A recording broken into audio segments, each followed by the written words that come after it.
欢迎来到新兴消息频道，请订阅频道，所以大家不要错过当天最热门的新闻。我们今天的时事通讯包括以下内容：离婚3年，再看赵丽颖与冯绍峰的较量，才知究竟谁是最大赢家。如果你身边有人突然毫无征兆的结婚了，你觉得他们是低调的幸福，还是另有隐情？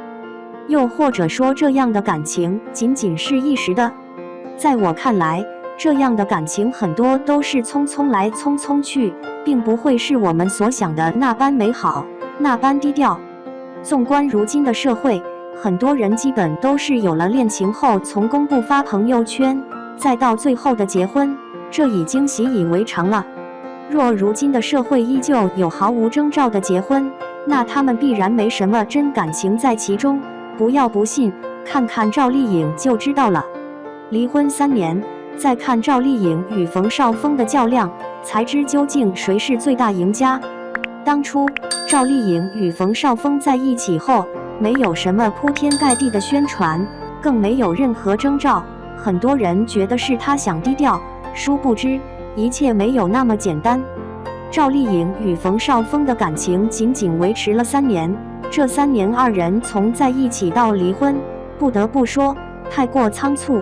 结婚是突然的，离婚也是很突然。身为娱乐圈清流的她，不管做什么都会备受众人关注，很多人都说她在感情方面比较突兀，一点都不负责任。真的是这样吗？她与冯绍峰婚后没多久便怀孕生子了，当时有很多传言说这个孩子不是冯绍峰的，也有人说她与冯绍峰是未婚先孕。但不管事实究竟怎样，我只能说她情感道路是极其坎坷的，似乎这是上天给了她事业上的成功，便剥夺了她婚姻上的幸福。想当年，赵丽颖凭借《花千骨》这部古装剧成功火遍全网，很多人被她的古灵精怪、被她的可爱所吸引。颖宝这个称呼火遍了大街小巷，她也终于收获了属于自己的事业里程碑，终于苦尽甘来，从一个农村小女孩蜕变为荧幕大明星。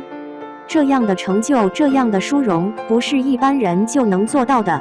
其中，杨幂是一位，她能长红这么久也是有原因的。赵丽颖大火后，网友便开始关注她的情感经历，好奇她究竟有着怎样的感情，以及她这一路是怎么过来的。其实她在出道的时候有过一段很炙热的爱恋，然而或许是二人的方向不同，也或许是二人选择的方向不同，最后他们分道扬镳了。在之后拍摄《还珠格格》的时候，她与饰演萧剑的高子琪相识，据说二人有过一段恋爱，具体究竟如何就不得而知了。后来有好事的媒体特意询问她事情的经过，她也是毫不避讳，表示这段感情已经结束了，二人是因为事业的选择。就在众人以为她与冯绍峰在一起终于找到幸福的时候，谁知最终她还是上了贼船。他们的结合是典型的门不当户不对，冯绍峰从小就是富二代，毫不夸张地讲，只要他在外面混得不好，那就回家继承家业。优渥的家庭条件给了他很大的成长空间，凭借自己帅气的容貌，他很早就进入了娱乐圈。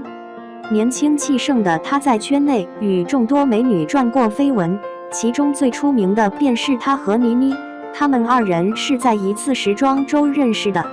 冯绍峰对倪妮是一见钟情，一段70后大叔追爱80后少女的恋情就这样开始了。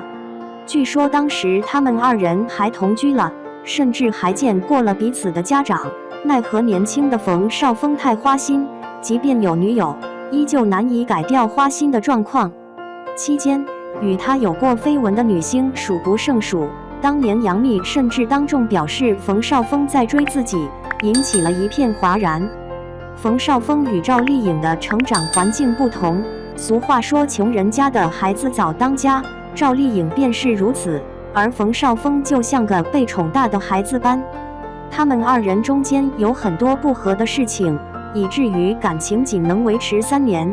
背后有很多我们不知道的辛酸。都说嫁入豪门是女性山鸡变凤凰的捷径，然而我在赵丽颖身上看到更多的是无奈，是格格不入。她好不容易嫁入豪门，谁知冯绍峰被爆出是妈宝男，事事都听从母亲的教导，以至于让他们夫妻有了隔阂。赵丽颖怀孕后并没有得到优待，男方家不愿意她出去工作，要把她豢养起来，这对一路辛苦打拼出来的她自然是不愿意的。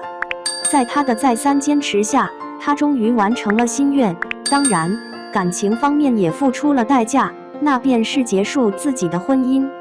这段感情给她带来的更多是伤害。还记得要去过春节的时候，好事的媒体问她给孩子准备了什么礼物，她脱口而出这件礼物不会让男方看不起。可见当初她在豪门生活的辛酸与无奈。专心于工作的赵丽颖这些年结交了谢娜、张含韵这2个好朋友。已经36岁的她颜值依旧很抗打，并没有因为生孩子容颜变老，反而越来越精干。值得注意的是，这些年她已经开始了转型，挑战不同角色来拓宽自己的演技。风吹半夏，幸福到万家就是最好的见证。她一直在坚守初心。反观冯绍峰，这些年他的作品并不怎么好，而且他的事业也开始了下滑。赵丽颖不争不抢的清静，简直是一股清流。回头看看他与冯绍峰的较量，真是没有对比就没有伤害，可谓是魔高一尺道高一丈。